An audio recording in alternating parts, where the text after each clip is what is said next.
नमस्कार, Ram Ram. BNA network के YouTube channel पर आपका स्वागत है। मैं हूं कुलभूषण। अगर आप अभी तक हमारे चैनल से नहीं जुड़े हैं तो कृपया चैनल को सब्सक्राइब कर लीजिए। मेरा कंटेंट, मेरा विचार आपको पसंद आता है तो भरपूर लाइक भी कीजिए। जम्मू में आतंकवादी घटना हुई, उसका सभी देशवासियों को घोर तरीके से निंदा प्रस्ताव अपने डीपी में लगाना चाहिए। क्या ये पाकिस्तान की तरफ से नरेंद्र मोदी को एक तरह का संदेश था कि आप शपथ ले रहे हैं और आपकी शपथ से पहले हम ये कांड कर रहे हैं? इतना दुस्साहस पाकिस्तान का या आतंकवादियों का? जो घटना जम्मू में होती नहीं थी तो ये लोग अब जम्मू तक पहुंच गए हैं। प्रधानमंत्री मोदी, गृह मंत्री अमित शाह, इन दोनों को चाहिए वहां के उपराज्यपाल पर कड़ा एक्शन ले। सिन्हा साहब को या तो वापस बुलाया जाए या फिर कठोर कार्रवाई करी जाए। तो दोस्तों, नरेंद्र मोदी ने अपना जो मंत्रिमंडल बनाया उसमें घटक दल भी शामिल हैं और वामपंथी मीडिया और कांग्रेस के प्रचारक, कुछ मीडिया चैनल कांग्रेस के प्रचारक हैं और सोशल मीडिया पर तो अब 80% कांग्रेसी यानी इंडिया अलायंस के प्रचारक काम कर रहे हैं। हर घंटे में एक न्यूज, एक नैरेटिव फैला देते हैं कि मोदी सरकार गिरने वाली है, लेकिन ये लोग मोदी को जानते नहीं, आज तक पहचानने में भूल कर रहे हैं। मोदी ने संसद में नारा दिया था, एक अकेला सब पर भारी। वो मोदी ने 3.0 में करके दिखा दिया है। मंत्रिमंडल में जो विभाग बांटे गए हैं उसमें भी मोदी की धनक और मोदी की धमक दिखाई दे रही है। एनडीए कहने को तो ये एनडीए सरकार है, लेकिन इस पर छाप नरेंद्र मोदी की है और ये देशवासियों को समझना चाहिए। उन लोगों को भी समझना चाहिए जो भूलवश इंडिया अलायंस को वोट दे बैठे हैं। ये तो उन्हें आज अपनी भूल का एहसास हो जाएगा तो सही है, वरना आने वाले टाइम में वो लोग पश्चाताप जरूर करेंगे कि उन्होंने क्या भूल करी जो नरेंद्र मोदी को वोट नहीं दिया था। जबकि नरेंद्र मोदी हर सभा में ये कहते थे, क्योंकि मोदी समझ चुके थे कि ये जो सांसद के प्रत्याशी हैं इनके खिलाफ जनता में कहीं कहीं रोष है। तो मोदी का एक ही वाक्य होता था, आपका वोट सीधे नरेंद्र मोदी के खाते में जाएगा। लेकिन जनता ने फिर भी 240 सीटें तो दी, लेकिन पूर्ण बहुमत की सरकार नरेंद्र मोदी को नहीं दी। लेकिन नरेंद्र मोदी संसद में बोल चुके थे, एक अकेला सब पर भारी। वो नरेंद्र मोदी ने विभागों का जो बंटवारा किया उसमें करके भी दिखा दिया। सरकार कब तक चलेगी, कब तक नहीं चलेगी, कार्यकाल पूरा करेगी नहीं करेगी, ये भविष्य के गर्भ में है।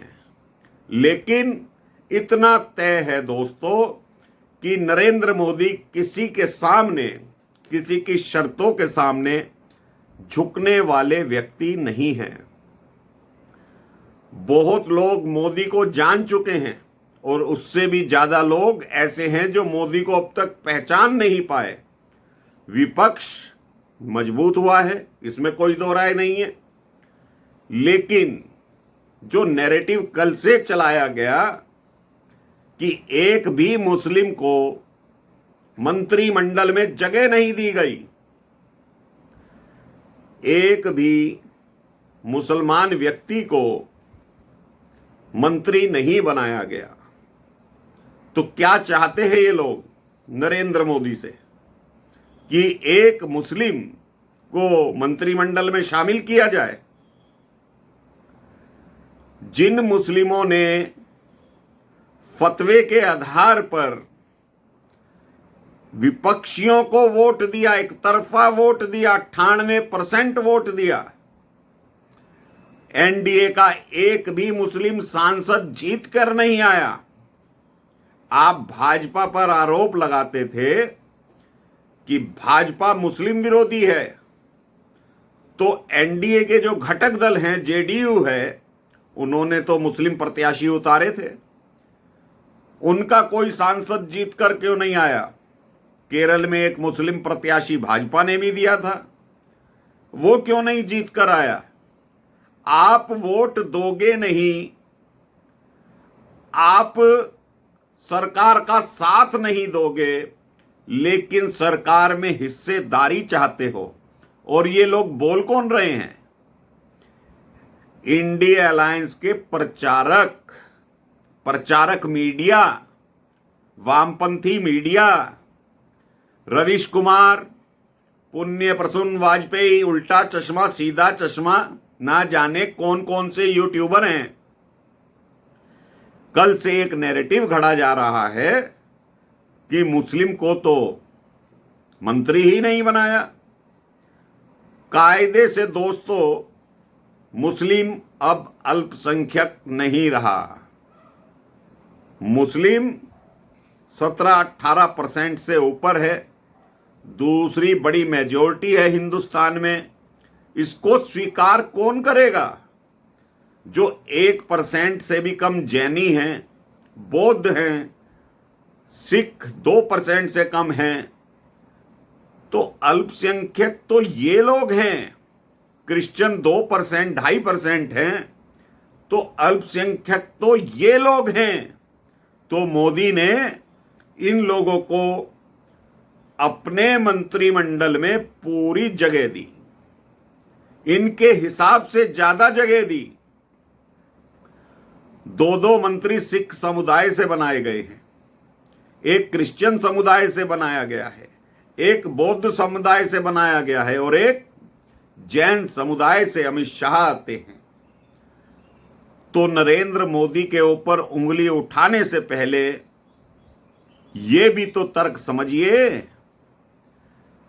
कि मुस्लिमों ने वोट किसको दिया है।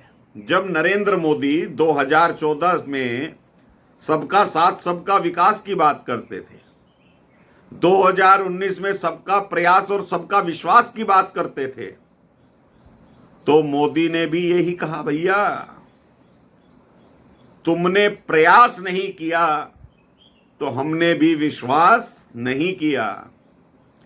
आप वोट किसी को भी दीजिए, आपका ये लोकतांत्रिक अधिकार है, लेकिन फतवे के आधार पर वोट करोगे, सिर्फ मोदी को हराने के लिए वोट करोगे, तो दूसरा व्यक्ति मूर्ख नहीं है। मूर्ख 80% वाला है, आज भी है। कौन से मंदिरों से फतवा जारी हुआ कि मोदी को जिताना है, लेकिन 20% वालों ने फतवे जारी किए कि जो मोदी को हराए उसको वोट दीजिए। तो दोस्तों, ये नैरेटिव जनता शायद ना समझ पाए। मैं अयोध्या के बारे में एक वीडियो देख रहा था, एक बैटरी चालक रिक्शा वाला था, उसने कहा भाजपा को हमने इसलिए वोट नहीं दिया क्योंकि पहले हम 800 रुपये रोज कमाते थे, लेकिन जिस दिन कोई बड़ी हस्ती या बड़े नेता आते हैं तो उस दिन हम 500 रुपया ही कमाते हैं। यानी कि उस व्यक्ति को देखिए, उसको राम से प्यार नहीं है, उसको उस विकसित अयोध्या से प्यार नहीं है, वो प्यार कर रहा है अपने 800 रुपये से। अगर किसी दिन कमाई कम हो जाए तो वोट नहीं देते लोग। ये नैरेटिव जो घड़ा गया कि आरक्षण खत्म हो जाएगा, संविधान बदल दिया जाएगा, अरे भाई जिस दिन मोदी चाहेगा उस दिन सब कुछ हो जाएगा। लेकिन मोदी कोई कार्य ऐसा नहीं करेंगे जो जनहित के खिलाफ हो। 10 साल का कार्यकाल देख लीजिए, लोग अग्निवीर पर उंगली उठा रहे हैं, लेकिन जिस तरह से विश्व के पटल पर सेना में कार्य हो रहे हैं, तो क्या वो अपने देश में नहीं होने चाहिए? अरे आपको 3 साल की नौकरी दी जा रही है, उसके बाद आपको अच्छा खासा पैसा दिया जा रहा है, आपको कहीं रिजर्वेशन दिया जा रहा है, लेकिन नहीं, अग्निवीर गलत है। इसमें कुछ गलतियां हो सकती हैं, सुधार किए जा सकते हैं, लेकिन उस सुधार के लिए तो वोट किया जा सकता है, सरकार से वार्ता की जा सकती है, या पूरा ही पासा पलट दिया जाएगा। जनसंख्या नियंत्रण नहीं है देश में, पॉपुलेशन बढ़ रही है, तो नौकरियां कहां से मिलेंगी, कार्य कहां से मिलेंगे? सरकार ने तो योजना लागू करी है ना, मुद्रा लोन की, रेहड़ी पटरी वालों को भी लोन दिए गए हैं, लेकिन जनता को भ्रमित किया गया। लेकिन एक ही व्यक्ति जो कहता रहा एक अकेला सब पर भारी, वो नरेंद्र मोदी है, और वो झुकने वाला नहीं है। आप कोई भी कार्य देख लीजिए, उसके क्रियाकलाप देख लीजिए, एनडीए के गठन के बाद देख लीजिए 10 दिन की कार्यवाही, वो व्यक्ति किसी के आगे झुका नहीं है। और सरकार जब तक चलेगी जब तक नरेंद्र मोदी चाहेंगे। घटक दल कुछ भी कहें, लेकिन सरकार का निर्णय नरेंद्र मोदी का होगा, यह मैं आज आपको बता रहा हूं, इसमें कोई संशय नहीं है। नरेंद्र मोदी ही जब तक चाहेंगे सरकार चलेगी, वो चाहेंगे कार्यकाल पूरा करे तो कार्यकाल पूरा भी होगा और बिना दबे होगा। नीतीश बाबू की और चंद्रबाबू नायडू की जो महत्वाकांक्षाएं हैं वो नरेंद्र मोदी जानते हैं, तो नरेंद्र मोदी के हाथों को आज भी मजबूत जनता जनार्दन कर सकती है। तो दोस्तों, जो मुस्लिमों का नैरेटिव है वोट ना देना, भाजपा को हराना, तो अगर कोई मंत्री नहीं बना तो इसमें कोई बड़ी बात नहीं है। जो यूरोपियन संस्था है, ईयू बोलते हैं जिसको, वहां पर भी चुनाव हुए हैं। वहां पर मुस्लिमों ने क्या तांडव किया, फ्रांस में क्या तांडव किया था, वो तो आपको सब मालूम ही होगा। और देश में ये जो आतंकवादी घटनाएं घटती हैं, वहां ये मुस्लिम क्यों नहीं अपना दल बना कर जाते? कश्मीर में आज तक कोई मुस्लिम संगठन क्यों नहीं गया? क्या कारण है? 2.5-3 लाख हिंदुओं को बेघर कर दिया गया कश्मीर घाटी से। कोई मुस्लिम संगठन कहां थे उस वक्त? चुप क्यों थे उस वक्त? तो ये सोचने का विषय है। आप मस्जिद से फतवा जारी कर देते हैं मोदी को हराने के लिए, तो मोदी को वो सुनाई नहीं देता क्या? मोदी को सब मालूम है, नहीं बनाएंगे मोदी साहब, उनकी मर्जी है। और प्रधानमंत्री का विशेषाधिकार है संविधान में, किसको मंत्री बनाएंगे या नहीं बनाएंगे, उस पर उंगली उठाने वाले आप कौन लोग हो? ये तो संविधान की बात है ना कि ये प्रधानमंत्री का विशेषाधिकार होता है, तो आप उंगली उठाने वाले कौन लोग हो? चाटुकारिता करनी है, इंडी गठबंधन की करिए, हम तो गोदी मीडिया हैं, बिल्कुल हैं, रहेंगे, लेकिन राष्ट्र के प्रति वफादार होना हमारा पहला धर्म और कर्तव्य है। तो दोस्तों, अभी के लिए इतना ही। मेरा कंटेंट और मेरा विचार आपको पसंद आए तो भरपूर लाइक कीजिएगा, चैनल को सब्सक्राइब जरूर कीजिएगा।